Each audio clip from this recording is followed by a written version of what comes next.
basically what we do is that we look at issues of governance and economics and the African perspective, especially with relation to Ghana and Africa and our positioning in the world. We take issues and we critically analyze them and critically analyze the facts. Basically because we want to always give a fresh perspective to something that is quite obvious but is not made that obvious. And through our work we have been able to unravel quite a lot of issues. And what we like to do usually is that we do not only conclude on issues that we talk about, but we also like to spark off a little debate so that certain different dimensions of an issue could easily come up to light and then the right actions could be taken. So basically, that is what IMANI stands for. The word IMANI itself is a Swahili word for hope. And we believe in that hope and we believe in that purpose that we as Africans are in the right state to achieve the best for now. So looking at Ghana's democracy as well as governance, do you see any challenges? Do you have any challenges? Of course, in every democracy you find challenges. There is no perfect institution in this world. As far as we are human beings, our human institutions are always going to have certain imperfections. In the African context, we are seen as what do you call it? Those in the pole position in terms of our practice of democracy. We have had quite a lot of challenges. We've been the first to surmount a whole lot of challenges in terms of African governance and democracy. If you talk about handing over peacefully from one civilian government to the other, we have chopped it. If you talk about handing over from one main political organization to one opposition political organization peacefully, we have done it. If you talk about having to transition from one president to the other, like what happened in the last 2 weeks when the demise of the ruling, the sitting president necessitated a transition into another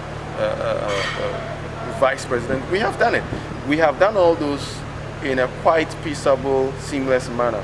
However, a lot needs to also be done in terms of our ability to have depth, even especially in the realm of politics, where issues should be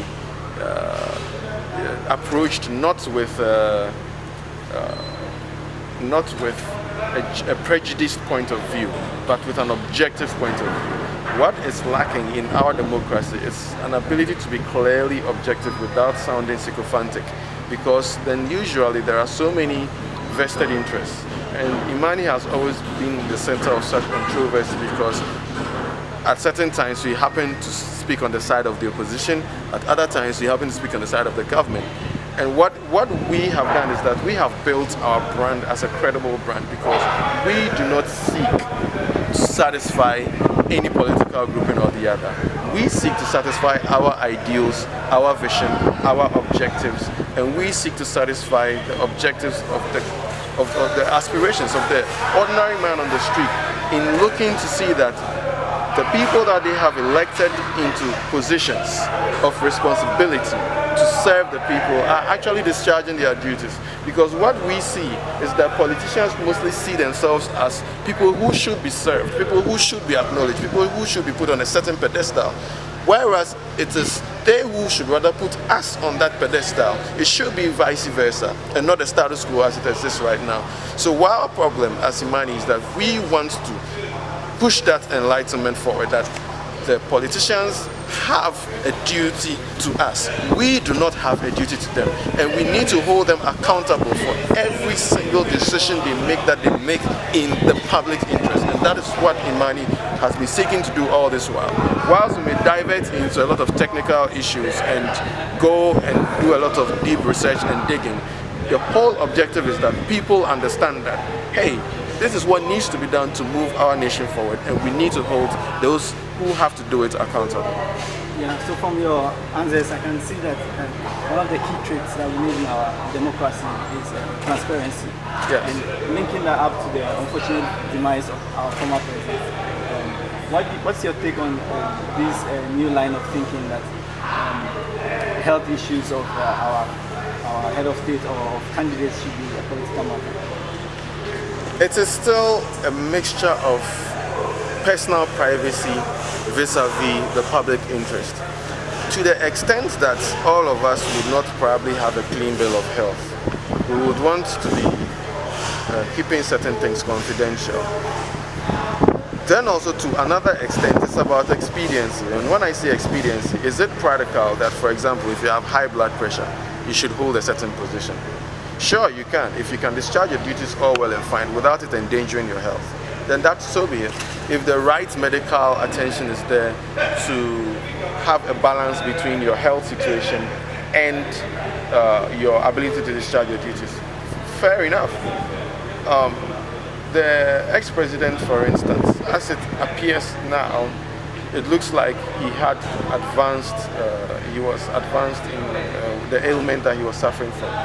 However, to the point that he was able to discharge his duties even to the day of his death is commendable in that it tells us that no matter what capacity you find yourself in, mentally or physically, if you have the ability to serve and you still have the zeal to do it and do it in the right way, you can still contribute your quota. Now, when it comes to broad national issues, it is important not to just trivialize and border it on just the condition of health.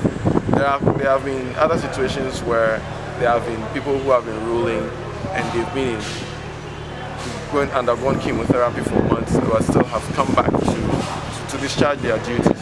Even look at athletics. We have the cyclist Armstrong who recovered from cancer, even though it was very difficult. If you look at football, we have Francis Abidal from Barcelona who had a liver transplant but still is ready to play football.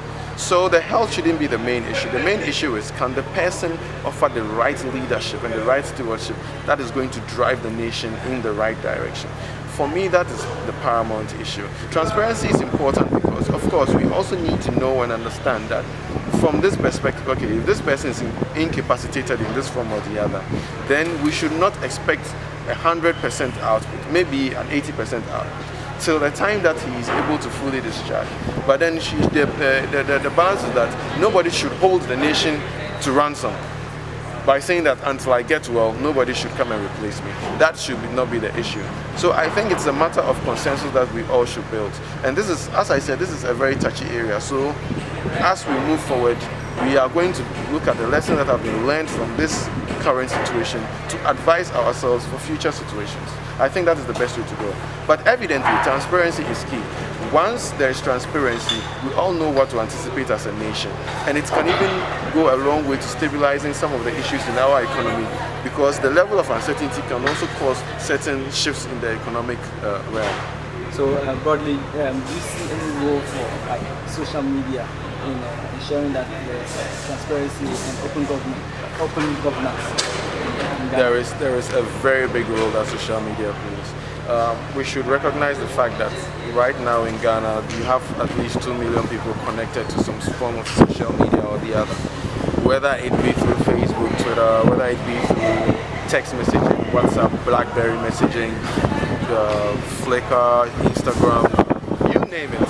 Technology is the next realm. 30 years ago, there was only TV and radio. In this particular day and age, you hardly even find people watching TV as much as they used to even 10 years ago. However, they are always connected. I learned of the president's death through my phone. I didn't hear it on TV or on radio. I learned it through my phone. That should tell us that a lot of people are using unconventional methods to disperse information.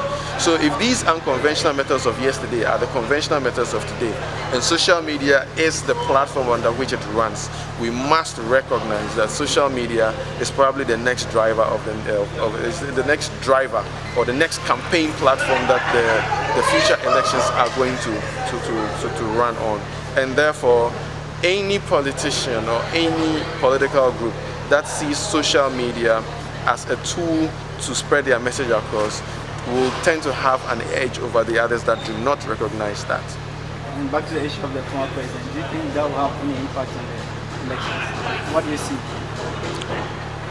There is a seismic change in the election campaigning landscape, because all of a sudden, strategies that have been built for probably 1.5 to 2 years now will have to be revisited, both on the major government side, that is the NDC side, and on the opposition side, that is the NPP, PPP, etc., etc. However, we also have to look at other tendencies that are going to affect the scenario as it is. I think for me right now, the main issues are going to be on certain lines. One, the kind of character or the kind of aura that the current presidential candidate for the NDC appears to have, as in being a youthful person and being a brilliant communicator. That changes the landscape totally. Also, the fact that he's more vibrant, he probably might have a younger, vibrant communication team along with him. But then, of course, it all boils down to strategy and how he's able to use what he has in terms of assets and then the infrastructure available to counter the message that the MPP would also have, or the opposition parties would also have.